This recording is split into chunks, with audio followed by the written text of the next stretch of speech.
அனைவருக்கும் வணக்கம். பாரம்பரிய திருவள்ளுவர் குலவம்சம் பிரசன்ன ஜோதிடர் சுப மாரிமுத்து திருப்பூரிலிருந்து இந்த பதிவு உங்களுக்காக. ஐயா வணக்கங்க ஐயா. வணக்கம் ஐயா.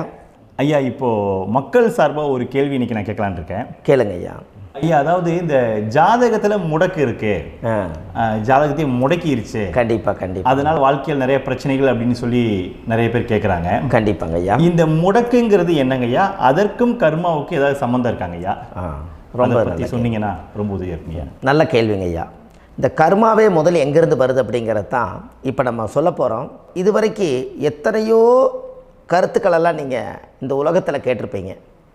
ஆனால் இந்த பதிவில் நீங்கள் பொறுமையோடு இந்த கருத்தை ஒரு இனிமையோடு நிதானமாக கேட்டிங்கன்னா உங்களுடைய ஊழ்வினை கர்மா எங்கிருந்து உருவாச்சு, இதனுடைய இந்த கர்மானால் நாம் என்ன கஷ்டப்படுறோம், நாம் இந்த பூமியில் பிறக்கிறதுக்கு என்ன வரம் வாங்கி வந்தோம், நம்ம பாவ புண்ணியமெல்லாம் ஜாதக கட்டத்தில் போய் எப்படி எடுக்கிறது, நம்மளுடைய தோஷம்னு சொல்கிறோமே அந்த தோஷம் எப்படி கிரியேட் ஆகுது, நம்ம இந்த பூமியில் பிறக்கும்போது கொண்டு வந்த கர்மாவா, இல்லை கடவுளே நம்மளுக்கு ஒரு தண்டனையாக கொடுத்த கர்மாவா, இல்லை நம்ம இந்த பூமிக்கு வந்ததுக்கு அப்புறம் செய்த கர்மாவா, இது எல்லாத்தையுமே நம்ம பொறுமையாக கேட்கணும்னா கண்டிப்பாக இந்த பதிவை நீங்கள் பொறுமையோடு கேளுங்க.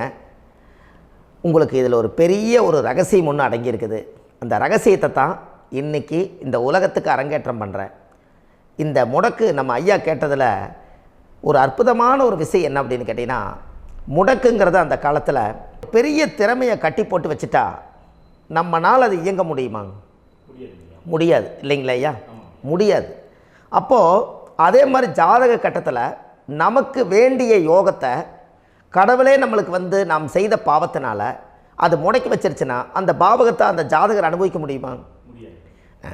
அனுபவிக்க முடியாது. அப்போது அந்த அனுபவிக்க முடியாமல் வெளி உலகத்தில் போய் நம்ம தேடி போன பிறவியில் செய்த பாவத்தை இந்த பிறவியில் நீங்கள் தேடி கண்டுபிடிச்சி வாழ்க்கையில் நீங்கள் எப்போ மேலுக்கு வர்றது? அப்போது அந்த கர்மா 12 ராசி கட்டத்துக்குள்ள 27 நட்சத்திரத்தில் 9 கிரகங்களுக்குள்ள ஒரு பெரிய ஒரு ஆத்துமாத்துமான கர்மா, உங்கள் பூர்வ ஜென்ம கர்மா இதுக்குள்ளே எங்கேயோ ஒரு இடத்துல முடங்கியிருக்குது. இந்த முடக்க மட்டும் உங்கள் ஜாதகத்தில் நீங்கள் கண்டுபிடிச்சிட்டிங்கன்னா ஹைலைட்டாக வாழ்கிறதுக்கு, இந்த உலகத்தில் சுதந்திரமான வாழ்க்கை வாழ்கிறதுக்கு ஒரு மிகப்பெரிய பொக்கிஷம் உங்கள் ஜாதகத்துக்குள்ளேயே இருக்குது. அப்போது அந்த ஜாதகத்துக்குள்ளே நாம் போன பிறவியில் நம்ம கர்மா நாம் என்ன செய்திருப்போன்னு உங்களுக்குள்ளே பெரிய குழப்பம் இருக்கும்.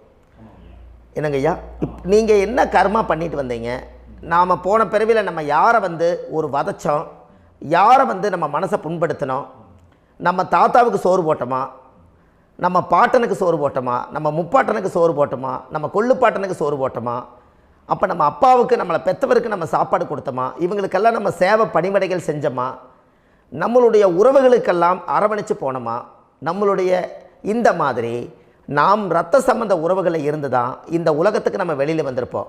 அப்போது வெளியில் நீங்கள் நிற்கிறீங்க, அப்படியே மேலே போய் பார்த்தீங்கன்னா ஒரு 7 தலைமுறையில் ஒவ்வொருத்தரும் செய்த கர்மாவெல்லாம் நம்ம பிளட்டு ரிலேட்டிவாக இப்போ நீங்கள் கரண்ட்டில் இருக்கிறவங்க கிட்ட தான் டெபாசிட் பண்ணியிருக்கோம்.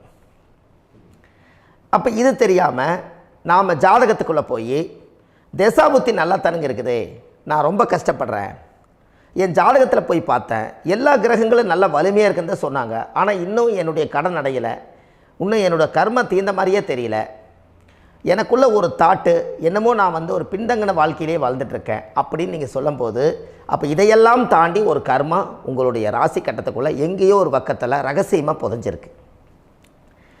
அப்போது அந்த ரகசியமாக புதைஞ்சிக்கக்கூடிய அந்த முடக்கு தான் இன்றைக்கி இந்த உலகத்துக்குள்ளே நீங்கள் தெரிஞ்சுக்கக்கூடிய விஷயம். அப்போ அந்த முடக்குங்கிறது ஒன்று உண்மை. இந்த உலகத்துக்கு நம்மளை எல்லாத்துலேயும் நல்லா யோசிச்சு பாருங்கள். 12 ராசி கட்டம் இருக்குதுங்களா ஐயா? ஆமாங்க ஐயா. ஆனால் கிரகம் எத்தனை இருக்குதுங்க?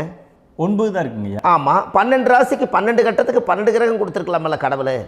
அப்போ ஏன் 3 கட்டத்தை மட்டும் எம்டி பண்ணி மீதி 9 கிரகத்தை வச்சுக்கிறாருன்னா, அப்போ நாம் செய்த 3 தலைமுறை கர்மாவுக்கு அது எந்த கட்டம் பிளாக் ஆகுதோ அந்த கட்டத்துக்குள்ளே ஏதோ ஒரு ரகசியம் இருக்கிறனால தானே எங்கேயோ ஒரு பக்கத்தில் நீங்கள் கண்டிப்பாக கர்மாவில் மாட்டுவீங்கிறது கடவுளே படைச்சு தானே இதை உருவாக்கியிருக்காரு. 12 ராசிக்கு 12 கட்டம் கொடுத்துருந்தா எங்கே நீங்கள் சுற்றி வந்தாலும் ஏதோ ஒரு வீட்டுக்குள்ளே போய் உட்காந்துக்கலாம். ஆனால் ஒரு வீடு சுத்தமாக இருக்குது, ஒரு வீட்டில் 4 கிரகம் இருக்குது, ஒரு வீட்டில் 3 கிரகம் இருக்குது, ஒரு வீட்டில் 5 கிரகம் இருக்குது, ஒரு 3 வீடு 4 வீடு காலியாக இருக்குது. அப்போ எங்கேயோ ஒரு ராசி கட்டத்துக்குள்ளேயே கடவுளுடைய கர்மா விளையாட்டு, அது ரகசிய விளையாட்டு தான். அப்போது இந்த இடத்துல தான் உங்கள் ஜாதகத்தில் முடக்கு இருக்குது. இந்த முடக்கை நீங்கள் எப்படியெல்லாம் அதை ஆராய்ச்சி பண்ணி கண்டுபிடிக்க முடியும் அப்படிங்கிற ஒரு விஷயத்தை தான் இன்றைக்கி நம்ம இந்த உலகத்துக்குள்ளே இதை நுழைக்க போகிறேன். இப்போ அப்பா செய்த பாவம்னு ஒன்று இருக்குமில்லங்க ஐயா, நம்ம அறியாத வயசில் தெரியாதில்ல, அப்பா செய்த பாவம்னு இருக்கும். அப்பாவுடைய சொத்து பிள்ளைக்குத்தானா, அப்பாவுடைய பாவம் பிள்ளைக்குத்தானே, என்னங்க ஐயா? சரி, அப்போ தாத்தா இருக்கிறாரு, தாத்தாவுடைய கர்மா உயிர் எங்கே எழுதி வைக்கிறாருங்க? அப்போது மகனை விட்டுறாரு.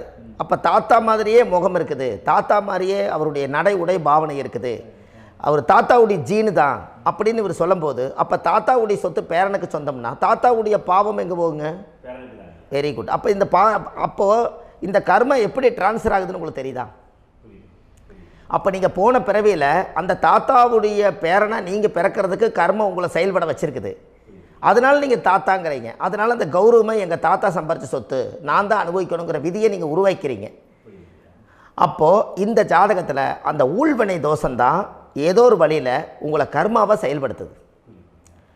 அதனால தான் இந்த ஜாதகத்தில் எந்த ஒரு முடக்கை எடுக்கிறதா இருந்தாலும் சூரியன் என்ற நட்சத்திரம் எதுவோ அந்த நட்சத்திரத்துக்கு எந்த வீடு முடக்காகுதோ அங்கே தான் உங்களுடைய கர்மா ஒளிஞ்சிருக்கும். இதுதான் உங்களுடைய பெரிய ஒரு பொக்கிஷமான ரகசியம்.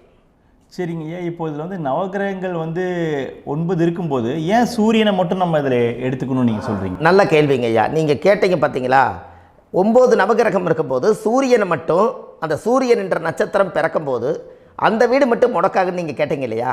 இதுதான் அற்புதமான கேள்வி. ஏன் அப்படின்னு கேட்டிங்கன்னா, சூரியன்னா அப்பாவோட உயிர் கரு போய் அம்மாவுடைய பனிக்கூடத்தில் கர்ப்பத்தில் வச்சு 10 மாதம் 300 நாள் சுமந்து நீங்கள் இந்த பூமிக்கு வெளியில் வரும்போது நீங்கள் என்ன பாவத்தை இவங்க விதைச்சாங்களோ அந்த கர்மாவை வாங்கிட்டு தான் நீங்கள் வெளியில் பிரசவமாகறீங்க. இதுதானே?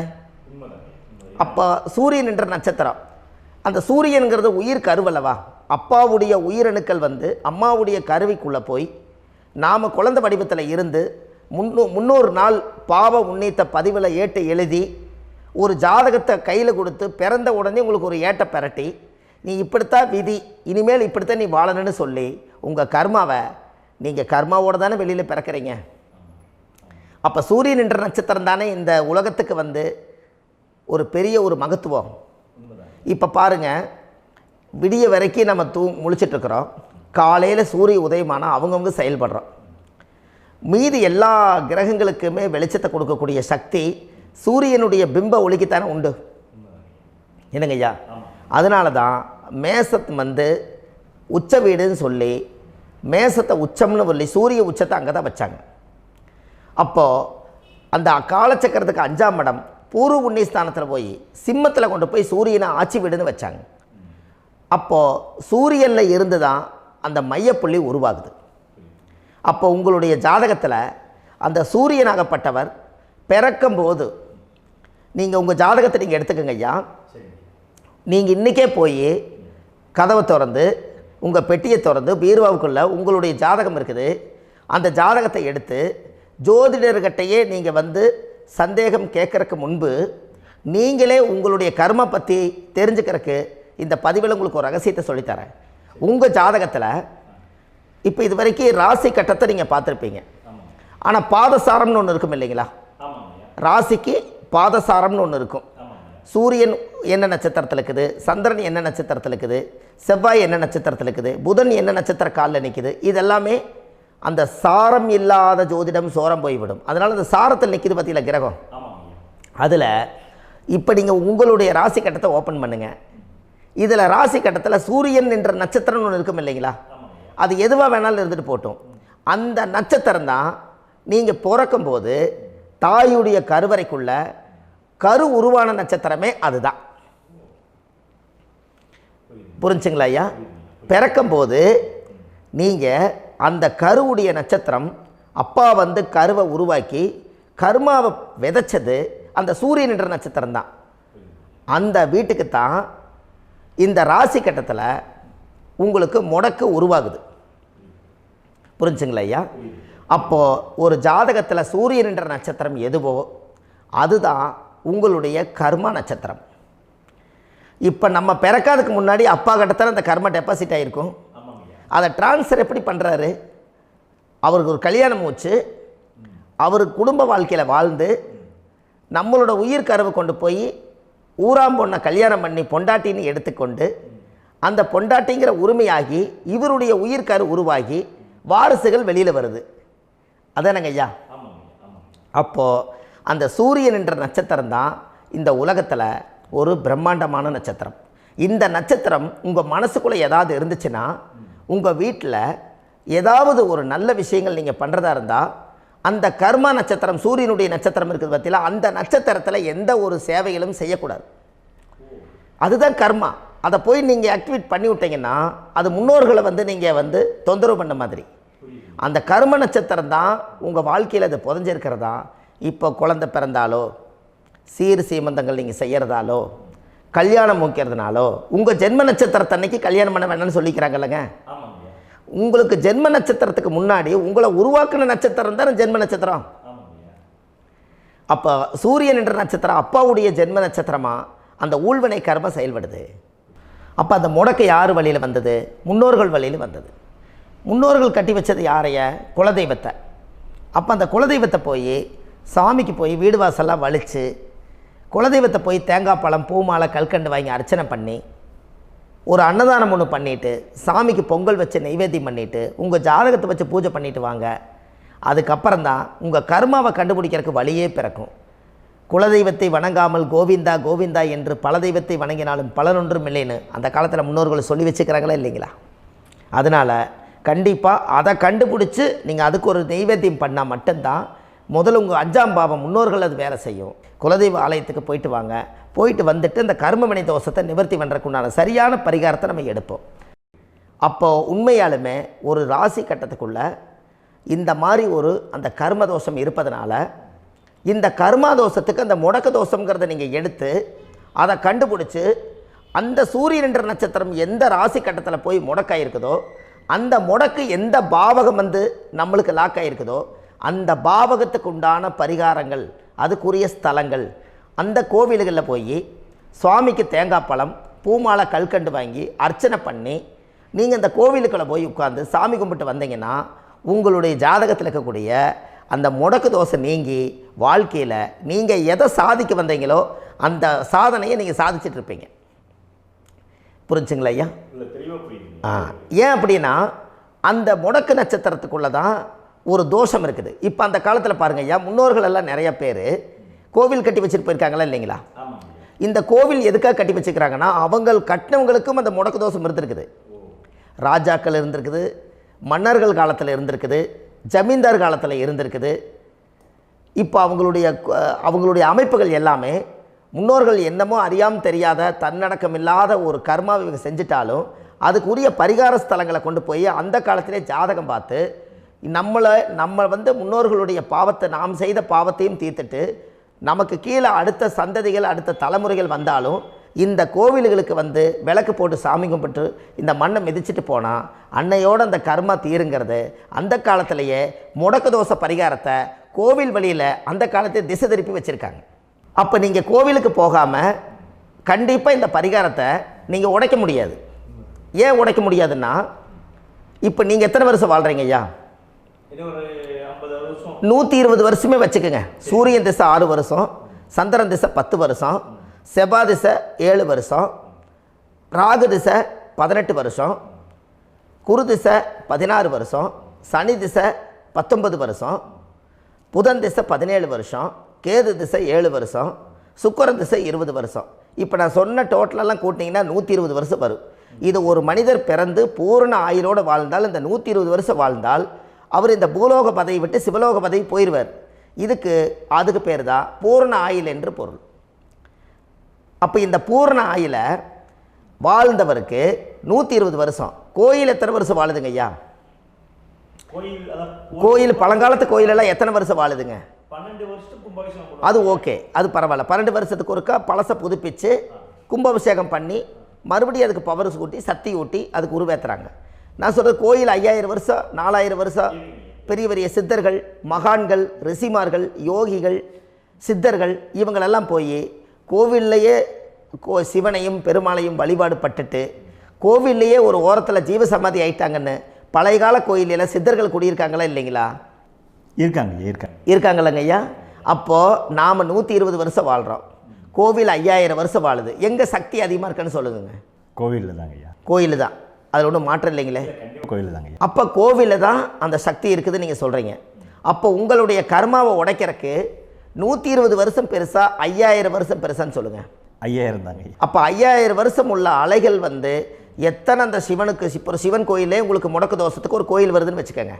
அந்த கோவிலில் எத்தனை முடக்குகளுக்கு உண்டான கோவில்கள், எத்தனை பழங்களை ஊற்றி சாமிக்கு அபிஷேகம் பண்ணியிருப்பாங்க, எத்தனை பால் கூட ஊற்றிருப்பாங்க, பன்னீர், தேன், இளநீ, மஞ்சள் நீர், திருமஞ்சனம், அபிஷேகம், பொங்கல், நைவேத்தியம் இத்தனையும் செஞ்சு அந்த சிவனை வந்து சிவனாக பார்த்து அந்த கருவறைக்குள்ள ஒரு கிராணங்கள் வரும்போதும் கூட பாதுகாப்பு பண்ணி வச்சு நல்ல சக்தியோடு அந்த கருவறையை புத்தியோடு அவங்க வேலை செஞ்சு அந்த காலத்தில் வச்சுருக்காங்களா இல்லைங்களா? அப்போது நம்ம வீட்டை அவ்வளோ சுத்தமாக வச்சுருக்க முடியுமா? என்னதான் வாஸ்து இருந்தாலும் முடியாது இல்லைங்களா? அப்போது அவ்வளவு ஒரு பவர்ஃபுல்லான கோவில் அந்த முடக்கு தோஷத்துக்குள்ளே ரகசியமாக அந்த கோயில் அடங்கியிருக்குது. உங்கள் ஜாதகத்துக்குள்ளே உண்மையாலுமே ஊழ்வினை கோயில், கர்மவினை கோயில் அதுக்குள்ளே இருக்குது.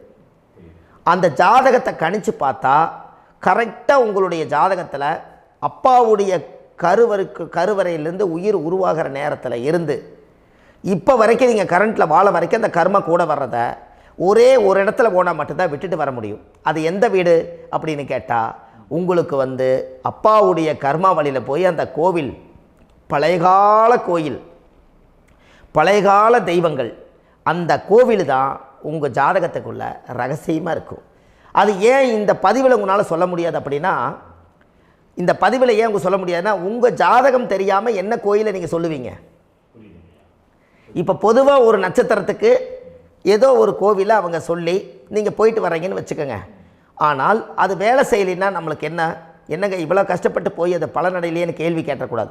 உங்கள் ஜாதகத்தை நீங்கள் கொண்டாங்க, உங்கள் டேட் ஆஃப் பர்த் டயத்தை போட்டு ஜாதகத்தை கணிச்சு நீங்கள் சூரியன் என்ற நட்சத்திரத்துக்கு உங்களுடைய கர்மவினை கோவில் யார், உங்களுடைய முடக்கு யார், ஊழ்வனை தோஷத்துக்கு உண்டானவர் யார், தாய் வழி கர்மா யார், தந்தை வழி கர்மா எது, நீங்கள் பிறக்கும்போது வந்த கர்மா என்ன, இது எல்லாம் கணிக்காமல் பொதுவாக ஒரு கோயிலில் போய் நீங்கள் பாட்டுக்கு சாமி கும்பிட்டு வந்தால் பலன் எப்படி கிடைக்கும்? கண்டிப்பாக கிடைக்காதுங்க ஐயா. என்னங்க ஐயா? அது தெரிஞ்சு பண்ணாதான் சரியா? ஒரு டாக்டர்கிட்ட போகிறீங்க, என்னை அப்படியே ஸ்கேன் பண்ணி ஒரே ஒரு மாத்திரை கொடுங்கன்னு கேட்டால் டாக்டர் கொடுப்பாருங்களா? அவர் என்ன பிரச்சனை இருக்குதோ அதை முதல்ல கண்டுபிடிச்சி ஸ்கேன் பண்ணி பார்த்து ரிப்போர்ட் எடுத்து அது மூலியமாக தான் கொஞ்சம் எடுத்து ஐயா உங்களுக்கு இந்த பிரச்சனை, இதுக்கு தீர்வுக்கு இதுக்குண்டான மெடிசன், இது இப்படித்தான் சாப்பிடணும்னு அது முறையாக சொல்லி அந்த உயிர் வாழ வைக்கிறாரு டாக்டர். அவர் ஒரு தெய்வ வடிவத்தில். கரெக்டுங்களா ஐயா? அப்போ உங்களோட கர்மா எங்கே செயல்படுது அப்படின்னா இந்த முடக்க நீங்கள் இந்த பதிவில் தெரிஞ்சுக்கங்க. அதுக்குரிய நட்சத்திரம் என்னன்னு தெரிஞ்சு வச்சுங்க. உங்கள் ஜாதகத்தில் சூரியன் என்ற நட்சத்திரத்தை எடுத்துக்கங்க. அந்த வீட்டுக்கு முடக்க இந்த பதிவில் எந்த வீடு லாக் ஆகிருக்குதுங்கிறத நான் உங்களுக்கு இந்த வீட்டில் சொல்கிறேன்.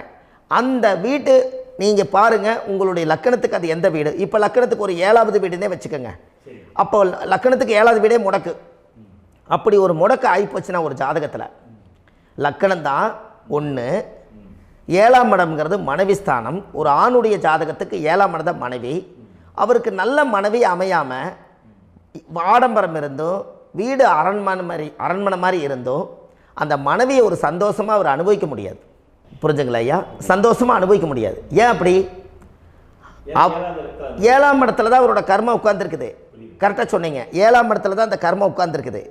அப்போ அந்த 7ஆம் இடத்துல இருக்கக்கூடிய அந்த கர்மா போன பிறவியில் நீ மனைவிக்கு சோறு போடாமல் மனைவியை கட்டி வச்சு அடிக்கிறதும், மனைவியை துன்புறுத்துறதும், அந்த மனைவி இருக்கவே இன்னொரு வாழ்க்கைக்குள்ளே போகிறதும், இங்கே வாழ வேண்டிய தாம்பத்திய சந்தோஷத்தை கொண்டு போய் இன்னொரு இடத்துல கொடுக்கறதும், தெரிஞ்சிருந்தே நம்மளுடைய மனசுக்குள்ளே திருடுத்தனமாக வாழ்கிறதும், இது எல்லா கர்மாவும் போன பிறவியில் நாம் செய்த ஊழ்வினை கர்மா தான் உங்கள் ஜாதகத்தில் 7ஆம் இடம் முடக்கு.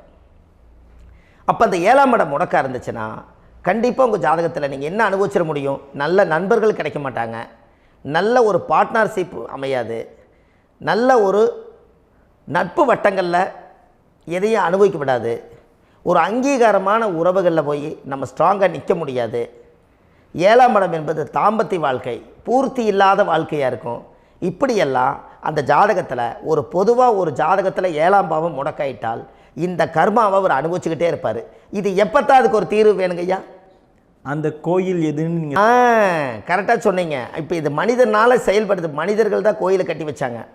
தெய்வத்தை விட ஒரு காலத்தில் மனிதர்களுக்கு மகிமை ஜாஸ்தி. ஏன்னா சாதாரண ஒரு மண் பூமியாக இருந்த இடத்த மனிதர்கள் தான் கோயில் கட்டி ஒரு மகிமைப்படுத்தி புண்ணியம் பண்ணி வச்சாங்க. மனிதர்களுக்கு சக்தி அதிகம்தான், ஆனால் பிரபஞ்சத்துக்கு அதை விட சக்தி அதிகம் அல்லவா? ஐயா, நீங்கள் கோவிலுக்கு போய் அந்த கர்மா உடைக்கிறதுக்கு கோவிலில் சக்தி இருக்குது, ரைட்டு. ஆனால் நம்ம வீட்டுக்கும் கோயிலுக்கும் ஒரு மிகப்பெரிய தொடர்பு என்னென்னா, அந்த கோயில் கட்டுறவங்க எல்லாமே பழைய காலத்து கோயிலெல்லாம் பாருங்கள், பஞ்சபூதத்தை வச்சு கட்டியிருப்பாங்க. பஞ்சபூதத்தை வச்சு தான் கட்டுவாங்க கோயில். அது உங்களுக்கு தெரியணும் இல்லைங்களா? பஞ்சபூதம்னா நீர், நெருப்பு, காற்று, பூமி, ஆகாயம். இந்த பஞ்சபூதத்தினுடைய சக்திகள் எல்லாம் ஒரே நேர்கோட்டுக்கு என்னைக்கு வருதோ அன்னைக்கு தான் அந்த கோவிலுடைய பாலக்கால் போட்டு 1000-2000 வருஷம் நிலச்சி நிற்கிறது. காரணம், இந்த பிரபஞ்சத்தில் பஞ்சபூதம் எப்படி நிலச்சி நிற்குதோ அதுபோல் 5000 வருஷம் நிற்கிறதுக்கு அந்த பஞ்சபூத சக்தி வச்சு தான் சாமி சிலையை பிரதிஷ்டை பண்ணி வச்சுருப்பாங்க. அதனால தான் இந்த கோயில்கள் எல்லாம் 5000 வருஷமாயும் எத்தனையோ கிராணங்களை எல்லாம் தப்பிச்சிருக்கிறதுக்கு காரணம். அப்பேற்பட்ட புண்ணிய ஸ்தலம் உங்களுக்கு எதுன்னு தெரியணும் அல்லவா? என்னங்க ஐயா? அப்பேற்பட்ட புண்ணிய ஸ்தலம் உங்களுக்கு எதுன்னு தெரிஞ்சால் தானே நீங்கள் போய் செய்ய முடியும், இல்லாட்டி கண்டிப்பாக தெரியாது. அப்போ இந்த முடக்கு தோஷத்தை கடவுள்கிட்ட கொண்டு போய் ஒப்படைக்கணும். நாம் பிறக்கும் போது கொண்டு வந்த கர்மாவை நாம் இருக்கும் காலத்தில் கொண்டு போய் இந்த கர்மாவை சுத்தப்படுத்தி, நீங்கள் பாவ ஆத்மாவை இந்த பூமியில் பிறந்து பூலோகத்தில் எல்லா புண்ணியத்தையும் செஞ்சுட்டு இந்த பூலோகத்தை விட்டு நீங்கள் போகும்போது புனித ஆத்மாவாக போகணுன்னா உங்கள் கர்மாவை கொண்டுட்டு போகாதீங்க, கர்மாவை நிவர்த்தி செய்யுங்க. என்னங்க ஐயா? அப்போ கர்மாவை சுத்தப்படுத்துங்க. கர்மாவை சுத்தப்படுத்திட்டு உங்களுக்கு பிறக்கிற குழந்தைகளுக்கு அந்த கர்மாவை டிரான்ஸ்ஃபர் பண்ணாமல் உங்களோட நில் பண்ணுங்க. ஒரு உதாரணம் சொல்லட்டுங்களா ஐயா? ஒரு காந்தம் ஒன்று இருக்குது இல்லைங்களா? ஒரு காந்தம்ங்கிறது ஒரு தாத்தாவாக வச்சுக்கோங்க. ஒரு இரும்பை கொண்டு போய் வச்சா ஒட்டு மோட்டாதா? அப்போ ஒட்டுனோடனே காந்தம்ங்கிறது தாத்தா, அவருக்கு பிறந்த வாரிசுக்கு அந்த கர்ம டிரான்ஸ்ஃபர் ஆயிருமா? சரி, இன்னொரு இரும்பை கொண்டு போய் வைங்க, ஒட்டு மோட்டாதா? அப்போ அது பேரனுக்கு வைங்க, பேரனுக்கு வந்துருச்சு அந்த கர்மா. இன்னொரு இரும்பை கொண்டு போய் வைங்க, அந்த காந்தத்துக்கு நேர் இன்னொன்று வைங்க, ஒட்டு மோட்டாதா? அப்போ அதை கொண்டு போய் நம்ம கொள்ளு பேரனுக்கு வைங்க. இப்படியே டிரான்ஸ்ஃபர் ஆகி தலைமுறையாக இந்த கர்மா தொடர்ந்துக்கிட்டே இருக்குது. இந்த இடத்துல கொண்டு போய் காந்தத்துக்கு இரும்பு ஒட்டிகிட்டே இருக்குதுல்ல, இந்த இடத்துல ஒரு மரக்கட்டை செஞ்சு கொண்டு போய் கரெக்டாக வச்சுக்கினே போட்டுமா? அந்த மரக்கட்டையை கொண்டு போய் வைக்கிறவர் யார்? மரக்கட்டை வச்சுட்டு அடுத்த வாரிசு புனிதமாக பிறந்துட்டு அந்த மேலே இருக்கிற கர்மாலாம் இந்த அடுத்த இதுக்கு வராதில்ல. இதுதாங்க ஐயா கர்மா. தொடர்ந்து வரக்கூடிய கர்மாவை அதை நில் பண்ணணுங்கிறதுக்கு பேர் தான் இந்த உதாரணத்தை சொன்னவங்களுக்கு. அப்போ நாம் இந்த பூலோகத்தில் நம்ம ஒரு தாயுடைய கருவறையில் இருந்து தொப்புள் கொடி அறுக்கும் நேரம் நாம் என்ன கர்மாவை வாங்கி வந்திருந்தாலும் அதையெல்லாம் ஆராய்ச்சி செய்து ஜாதகத்தில் முழுமையாக கண்டுபிடிச்சி ஒரு காலம் இல்லைனாலும் ஒரு காலம் நம்ம நல்லா இருக்கிறதுக்காக, நம்ம வாரிசுகள் எல்லாம் நலமடைஞ்சு வளமடைஞ்சு வர்றதுக்காக இந்த கர்மா தோஷத்தை கரெக்டாக கண்டுபிடிச்சி சரியான கோவிலுக்கு போய் நீங்கள் கர்மாவை நிவர்த்தி பண்ணி அங்கே பூஜை புனஸ்தானங்கள், சகசரநாம பூஜைகள், ஓமங்கள், வழிபாடுகள் இதெல்லாம் நீங்கள் செஞ்சு உங்களுடைய பாவத்தை எல்லாம் கழித்து உங்கள் ஜாதகத்தவே யோகமாக மாற்ற முடியும். கண்டிப்பாக மாற்ற முடியும். ஏன்னா நம்ம யாரை நம்பி செய்கிறோம்? சரியான கடவுள்கிட்ட வழிகாமிக்க போகிறோம். அப்போ கடவுள் பொய்யாயிருவாரா? ஐயா நம்ம அதாவது அந்த காலத்தை சொல்லுவாங்க, சத்தியுள்ள சாமி கும்பிட்டு புத்தி உள்ள உள்ளே பெக்கணும்னு சொன்னாங்க. 16 வதபதன்னு பெக்கலை, எல்லாம் அறிவோடு பெற்றாங்க. அதனால் எல்லாமே தாய் தந்தைகள் பேச்சை கேட்டாங்க. அன்றைக்கி எல்லாருமே தாய் தந்தைகளுக்கு தூணாக நின்னாங்க. அப்போ அந்த காலத்தில் சத்தியுள்ள சாமி கும்பிட்டு புத்தி உள்ள உள்ளே பெக்கணும்னு சொல்லி அன்றைக்கி அறிவோடு பெற்று இந்த கர்மாவை ஆளுக்கு ஒரு கர்மாவை டிரான்ஸ்ஃபரை பிரித்து எல்லாரும் சுத்தப்படுத்தினாங்க. இன்றைக்கி நம்ம ஒரு குழந்தை 2 குழந்தை பெற்று வச்சுருக்கோம். அவங்களுக்கே இவ்வளவு கர்மா வந்துருச்சுன்னா இந்த குழந்தைகளுக்கு என்னைக்கு இந்த கர்மாவை போய் கண்டுபிடிச்சி நீங்கள் எப்போ சரி பண்ணுவீங்கன்னு. அப்போ இந்த வாழ்க்கையில் ஏதோ ஒரு பிரபஞ்ச சக்தி நம்மளை அறியாமல் என்னமோ ஒரு இயக்கத்தில் கொண்டு போய் விட்டுருச்சுங்களா? அப்போ இனிமேலாவது இந்த கர்மாவில் இருந்து கண்டிப்பாக நம்ம நிவர்த்தி ஆகணும்னு சொன்னால் இந்த முடக்கு தோஷத்தை யாரெல்லாம் கண்டுபிடிச்சி இந்த ஊழ்வினை கர்மாவில் இருந்து நாம் கருவறையில் சுமக்கும் போது 10 மாதம் நீங்களாம் என்னென்ன நினச்சிருப்பீங்க? அதாவது கருவறைக்குள்ள கருப்பாக ஒரு பிண்டம் இடப்பக்கம் கிடக்கையில் இந்த பூமிக்கு வரும்போது நீங்கள் என்னென்ன நினச்சிருப்பீங்க? இந்த பிறந்ததுக்கு அப்புறம் வந்து தான் அம்மா தெரியுது, அப்பா தெரியுது, தாத்தா தெரியுது, பாட்டி தெரியுது, இந்த உலகத்தில் கண்கொள்ளாத காட்சிகள் எல்லாம் தெரியுது, எல்லாம் தெரியுது. ஆனால் 10 மாதம் உங்கள் வாழ்க்கையில் நீங்கள் இருக்கும்போது நீங்கள் என்னென்னலாம் நினச்சி இந்த பதிவில் இறைவன் கொடுத்தாரோ அதையெல்லாம் அனுபவிக்கத்தான் வந்தீங்க. அதுக்கு இடையில இருக்கிறதான கர்மா. இந்த ஒரு விஷயம் உங்களுக்கு கிடச்சிருச்சுன்னா நீங்கள் எல்லாருமே ராஜயோகமாக பிழைப்பீங்கள்ல. இதில் ஏழை பணக்கார யாரையுமே சொல்ல வரல. அவங்க பிறக்கும்போது புண்ணியத்தை பொறுத்து தான் போன ஜென்மத்தில் நம்ம என்ன புண்ணியங்கள் பண்ணி வச்சோமோ அந்த புண்ணியத்தில் இன்றைக்கி நல்லா வாழ்கிறாங்க. ஒருத்தர் கேட்டார், என் ஜாதகத்தில்ங்க எங்கூட படித்தவர் இடம் வாங்கிட்டார், வீடு வாசல் கட்டிட்டார், தொழில் பண்ணிட்டார், நல்லா இருக்கார், ஆனால் நான் இன்னும் அப்படியே தான் இருக்கிறேங்கன்னு ஒருத்தர் கேட்டார். அதுக்கு ஒரு கருத்து என்னென்னா, டேட் ஆஃப் பர்த் ஒன்று தான், டைம் ஒன்று தானே வச்சுக்கோங்க. அவங்க அப்பா செஞ்ச புண்ணியம் வேறு, நீங்கள் செஞ்ச பாவங்கள் வேறு. அவர் செஞ்ச புண்ணியத்தினால அவருக்கு எல்லாமே முன்னாடி கிடைக்குது. நீ கர்மாவெல்லாம் கழிச்சிட்டீன்னா பின்னாடி கிடைக்க போகுது. இதில் மற்றவங்களை பற்றி வேற்றுமையாக நினைக்கிறதுல எந்த ஒரு இதுவுமே இல்லை. அப்போ ஒருத்தர் பார்த்து ஒருத்தர் வாழ வேண்டாம். உங்களுடைய சுய அறிவை வச்சு இந்த பூலோகத்தில் இந்த பூமியில் நீங்கள் 4 தெரிஞ்சு நல்ல விதமாக கற்றுக்கிட்டு இந்த உலகத்தில் சிறப்பாக வாழ கற்றுக்குங்க. அதுக்கு அந்த ஊழ்வினை தோஷத்தை கண்டுபிடிங்க. உங்களுக்குன்னு ஒரு முடக்கு இருக்குதுங்கிறத இன்றைக்கி நீங்கள் எழுதி வைங்க. அதை எப்படியாவது கண்டுபிடிங்க, அதை தேடுங்க. ஒரு முறை நீங்கள் ஜாதகத்தை கொண்டு வாங்க. அந்த ஜாதகத்தை கொண்டு வந்து உங்கள் பாவகத்தில் எத்தனாம் பாவம் முடக்காயிருக்குதுன்னு பாருங்கள். அந்த பாவகம் முடக்காயிருச்சுன்னா உங்கள் வாழ்க்கையில் அதிலிருந்து உங்களால் வெளியில் வரவே முடியாது, கண்டிப்பாக வர முடியாது. அதை நீங்கள் கண்டுபிடிச்சா மட்டும்தான் நீங்கள் மேலே வர முடியும். ஏன்னா நிறைய பரிகாரங்கள், பூஜைகள், யாகங்கள், ஓமங்கள் எல்லாம் செய்து வச்சும் கூட அந்த கர்மவினைக்கு உண்டான கோவிலுக்கு போய் அந்த 5000 வருஷ பழமை வாய்ந்த தெய்வத்துக்கிட்ட போய் நீங்கள் முறையிட்டு விளக்கு போட்டு உங்கள் கர்மத்தை எல்லாம் நான் நீ தான் தீர்த்து கொடுக்கணும்னு சொல்லி நம்பிக்கையோடு நீங்கள் போய் அந்த சரணாகதி அடையிறீங்க பாருங்கள், அங்கே தான் உங்கள் கர்மாவை எடுத்து விடுறாரு. அப்போ இந்த ரகசியம் உங்களுக்கு வேணுமல்லவா? அப்போ உங்கள் ஜாதகத்தில் எங்கே முடங்கி அதுக்குரிய கோவில்கள் எல்லாம் என்ன, அதுக்கு தான பரிகாரம் என்ன, அதுக்கு நீர் பரிகாரம் என்ன, யாத்திரை பரிகாரங்கள் என்ன, நீங்கள் வீட்டில் இருந்தே செயல்படுத்தக்கூடிய பரிகாரங்கள் என்ன, பரிகாரம் கோவிலுக்கு போய்த்தான் நடக்குமா, இல்லை நாம் வீட்டில் வச்சு வணங்குறதுனால நடக்குமா, நாம் செய்யக்கூடிய தர்ம பரிகாரங்கள் என்ன, தான பரிகாரங்கள் என்ன, இப்படி பல விதமாக இருக்கிறனால உங்கள் ஜாதகத்துக்கு எந்த மாதிரி பரிகாரம் கனெக்ட் ஆகுதுங்கிறது தெரியணும். இது தெரியாமல் கண்டிப்பாக உங்களால் செயல்படுத்துறது ரொம்ப கஷ்டம். இதனால் இதை நீங்கள் தெரிஞ்சுக்கணும்னா இப்போ நம்ம பாருங்கள், நீங்கள் அந்த தெரிஞ்சுக்கிட்டாலே உங்கள் வாழ்க்கையில் ஒரு டைம் தான் நீங்கள் தெரிஞ்சுக்க போகிறீங்க. உங்களுடைய கர்மா என்ன, நீங்கள் எங்கே செயல்பட்டு போயிட்டுருக்கிறீங்க, உங்கள் போகிற பாதை சரியா இல்லை அந்த பாதையில் முள்ளு கல் இருக்குதா, இது எல்லாம் உங்களுக்கு தெரியலனா இந்த முடக்கை கண்டுபிடிக்கக்கூடிய சக்தி வாய்ந்த இந்த கர்மாவை நிவர்த்தி பண்ணுறதுக்கு வழிகள் இருக்குது. அதனால் நீங்கள் கண்டிப்பாக இந்த முடக்கை தெரிஞ்சுக்கணும். இந்த முடக்கு ராசினா என்ன உண்மையாலுமே உங்கள் வாழ்க்கையில் நீங்கள் தெரிஞ்சு இனிமேல் உங்கள் வாழ்க்கையில் இதுவரையிலும் கர்மாவுக்குள்ளேயே கஷ்டப்பட்டீங்க, வழி தெரியாமல் கண்ணை கட்டி காட்டில் விட்ட மாதிரி இருந்தீங்க. இனி அப்படி இருக்க வேண்டாம். உங்கள் ஜாதகத்தில் 12 ராசி கட்டத்தில் 9 கிரகம் போகும், மீனி 3 கிரகம், 3 கட்டம் உங்களுக்கு எங்கேயோ ஒரு பக்கத்தில் 3 கட்டம் எம்டியாக தான் இருக்கும். கரெக்டுங்களா? அது இல்லாமல் ஒரு ஜாதகம் பிறக்காது. ஏன்னா 9 கிரகத்துக்கு 9 கணக்கு போட்டால் 3 கட்டம் எம்டியாக தான் நிற்குது.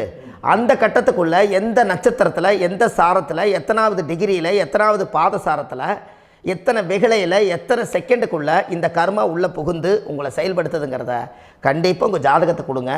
பார்த்து இந்த விஷயத்தை சொல்கிறேன், நீங்கள் அந்த இடத்துக்கு போய் நிவர்த்தி பண்ணிவிட்டு உங்கள் வாழ்க்கையில் கொஞ்சம் காலம் வாழ போகிறீங்க. பாருங்கள், பிறந்ததுலேருந்து 20 வருஷத்துக்குள்ளே இளமையாக வாழ்கிறீங்க, குழந்தையாக வாழ்கிறீங்க. 20லேருந்து 40 வயசுக்குள்ளே தான் உங்களுக்கு ஒரு பொண்ணை பார்த்து கல்யாணம் பண்ணி ஒரு கரு உருவாக்குறீங்க. அதுக்கப்புறம் 40லேருந்து 60க்குள்ளே குழந்தை பெற்று கடமை முடிச்சிடுறீங்க. 60 வயசுக்கு மேலே ரிட்டையர்ட் ஆகிடுறீங்க.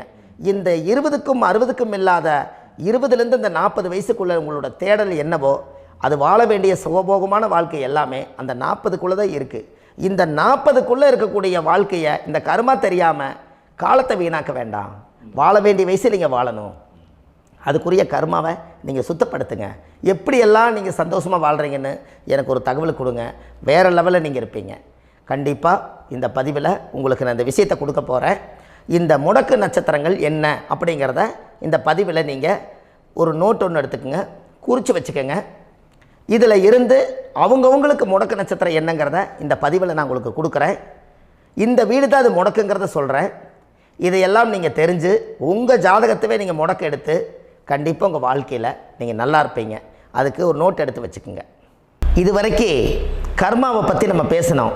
உங்கள் ஜாதகத்தில் சூரியன் என்ற நட்சத்திரத்துக்கு தான் முடக்குன்னு சொன்னீங்களே, எந்த வீடுங்கிற ரகசியத்தை இன்றைக்கி நம்ம எல்லோரும் தெரிஞ்சுக்கலாமா? இத்தனை காலமாக நீங்கள் தெரிஞ்சுக்காத ஒரு ரகசியத்தை இன்றைக்கி உங்கள் ஜாதக கட்டத்தில் நீங்களே முடக்க கண்டுபிடிச்சி அதுக்குண்டான பலனை தேட போகிறீங்க. அந்த தேடல் தான் உங்களை கொண்டு போய் உட்கார வைக்க போகுது. ஒரு உதாரணம், உங்கள் ஜாதகத்தில் பாதசாரம் இருக்குது அல்லவா? அந்த பாதசாரத்தில் சூரியன் என்ற நட்சத்திரம், சூரியன் நின்ற நட்சத்திரம் பாதசாரத்தில் கரெக்டாக எடுங்க. சூரியன் என்ற நட்சத்திரம் ரேவதி நட்சத்திரமாக இருந்தால் அது உங்கள் வாழ்க்கையில் சிம்ம வீடு தான் முடக்கு. அப்போ இந்த சிம்ம வீடு உங்கள் லக்னத்துக்கு அது எத்தனாம் பாவகமோ அந்த பாவகத்தை நீங்கள் அனுபவிக்க முடியாது. அப்போ கண்டிப்பாக இந்த சிம்ம வீடு முடக்காக இருந்தால் நல்லா யோசிச்சு பாருங்கள். அந்த சிம்ம வீடு முடக்குன்னு நான் சொல்லிட்டேன். அது உங்கள் லக்கணத்துக்கு நீங்கள் எண்ணி பார்த்தா தான் அது உங்களுக்கு கணக்கில் தெரியும். இப்போ உதாரணத்துக்கு நீங்களே எண்ணி பார்க்கணுன்னா அது மேச லக்கணமாக இருந்து சிம்ம வீடு முடக்கானா, அப்போ மேசத்துக்கு சிம்ம 5வது வீடு. அதனால் அது பூர்வ புண்ணிய ஸ்தானம் முடக்கி வச்சிருச்சு, குழந்தை முடக்கி வச்சிருச்சு, காதல் மனசுக்குள்ள எண்ணம் எல்லாத்தையும் முடக்கி வச்சிருச்சு. அதே ரிஷப லக்கணத்துக்கு சிம்ம வீடு முடக்காக இருந்தால் அப்போது லக்கணத்துக்கு அது 4ஆம் வீடு, தாய் வீடு, வாகன, சொத்து, சுகம் எல்லாத்தையும் முடக்கி வச்சிருச்சு. இந்த பாவகத்தை நீங்கள் அனுபவிக்க முடியாது. இப்படித்தான் நீங்கள் ஜாதகத்தை எல்லாத்திலையும் தெரிஞ்சுக்கணும். அதே மிதுன வீடு முடக்க, மிதுன வீட்டிலிருந்து மிதுன லக்கணமாக இருந்தால் அது சிம்ம வீட்டுக்கு, அது லக்கணத்துக்கு அது 3வது வீடு, இளைய சகோதரம், தைரியம், வீரியம், கொடுக்கல் வாங்கல், தகவல் தொடர்பு, இது எல்லாமே துண்டிக்கப்படும். இது மூலியமாக தான் அந்த முடக்கு கர்மா வேலை செய்யும். அதே கடகலக்கணமாக இருந்து சிம்ம வீடு முடக்கானா அந்த ஜாதகத்தில் கடகத்துக்கு சிம்மம் 2வது வீடு, வாக்கு, கல்வி, பணம், பேச்சு, தோற்றம் எல்லாத்தையும் லாக் பண்ணி வச்சுருக்கோம். அப்போ சிம்ம லக்கணமாக இருந்து சிம்ம வீடே முடக்கானா அவர் முடங்கிடுவார். அவரோட திறமைகள் எல்லாம் உலகத்துக்கு வராது. வாழ்க்கையில் என்ன பண்ணுறதுனே தெரியாமல் போயிடும். அதனால் அந்த முடக்கை நீங்கள் ரிலீஸ் பண்ணால் தான் நீங்கள் வாழ்க்கையில் மேலே வர முடியும். அதே கன்னி லக்கணத்துக்கு 12வது வீடாக சிம்மம் முடக்கா இருக்கும். அப்போ கன்னி லக்கணத்துக்கு 12வது வீடாக இருந்தால் அது விரயமாக வருது. தாம்பத்திய சுகம், படுக்கை அறை எல்லாமே முடக்கிடும். நல்ல தூக்கம் இருக்காது, நல்ல சந்தோஷம் இருக்காது. எதுக்குடா கல்யாணம் பண்ண, எதுக்கு வாழ்ந்த, எது குழந்தை பெற்ற ஒரு விரக்தி ஆயிரும். இப்படியெல்லாம் அந்த கன்னி லக்கணத்துக்கு அந்த சிம்ம வீடு முடக்கா இருந்தால் இந்த விஷயத்தை, இந்த கர்மாவை அது செய்யும். அதே துலா லக்கணத்துக்கு 11வது வீடு சிம்ம வீடு முடக்கா இருந்தால் இவருக்கு பிறந்த மூத்த சகோதரி முடக்கி வச்சிருவார். அனுபவிக்க முடியாது வாழ்க்கையில். லாபஸ்தானம் 11ஆம் இடம். அப்போ சிம்ம வீடு 11, பேர், புகழ், பதவி, அந்தஸ்து, கௌரவம், உயர்ந்த ஸ்தானம் எல்லாத்தையும் லாக் பண்ணிடும். அந்த வீட்டிலேருந்து உங்களால் வெளியிலே வர முடியாது. அதே விருச்சிக லக்கணத்துக்கு 10 கூடியவர் சிம்ம வீடாக இருந்தால் முதல் தொழிலை தான் கை வைக்கும். அந்த தொழிலிருந்து நீங்கள் மேலேயே வர முடியாது. என்ன போன ஜென்மத்தை நான் பாவம் பண்ணோம், எந்த தொழில் செஞ்சாலும் எல்லாத்தையும் இழந்து போட்டு நீங்கள் நட்டாத்தில் நிற்கிறேன் அப்படின்னு வரும். இதே தனுசு லக்கணமாக இருந்தால் அது 9வது வீடு சிம்ம வீடாக இருக்கும். அவங்க அப்பா, இவர் பிறந்த அவங்க அப்பாவை முடக்கிடுவார். ஒரு குழந்தை பிறந்து 9வது வீடு முடக்கிட்டா அவங்க அப்பா எவ்வளோ உயரமாக வளர்ந்தாரோ அத்தனையும் லாக் ஆயிரும். அப்போ இந்த முடக்கெல்லாம் கண்டுபிடிச்சா தானே நீங்கள் ஜெயிக்க முடியும். அதே மகர லக்கணத்துக்கு அது 8வது வீடு. அப்போ இவர் என்னைக்கு 8ஆம் இடம் என்பது மாங்கல்யம், கல்யாணம் பண்ணுறாங்களோ அன்னையில இருந்து திருமணத்துக்கு அப்புறம் பிரச்சனையாக இருக்கும். அந்த 8ஆம் இடம் என்பது ரகசியத்தை எங்கெங்கேயோ காப்பாற்றி வச்சிருப்பார். எல்லாமே கர்மாவில் உடஞ்சி போய் எல்லா உண்மைகளும் வெளியில் வந்துடும். என்ன பண்ணுறதுனே தெரியாமல், எதையும் காப்பாற்ற முடியாமல் கண்ணை கட்டி காற்றுல விட்ட மாதிரி இருக்கும். அதே கும்பலக்கணமாக இருந்தால் அது 7வது வீடு சிம்ம வீடு.